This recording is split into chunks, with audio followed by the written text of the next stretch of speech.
Araw-araw, iba't ibang paandar na Christmas pasyalan ang nagsusulputan. Ngayong 16 na tulog na lang, Pasko na. Darito ang unang balita.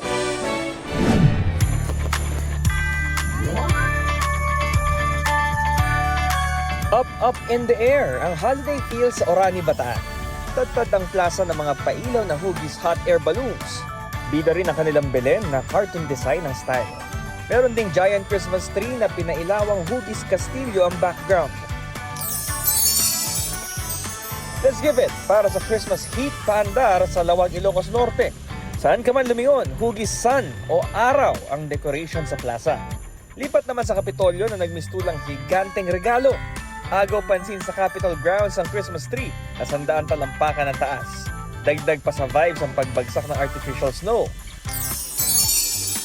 Ganyan din ang highlight sa magical Christmas theme sa Talavera, Nueva Ecija.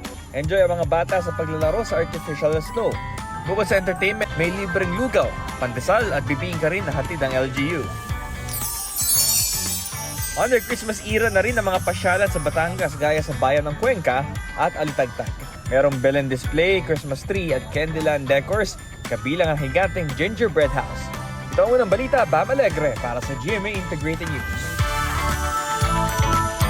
Igan, mauna ka sa mga balita, mag-subscribe na sa GMA Integrated News sa YouTube para sa iba't ibang ulat sa ating bansa.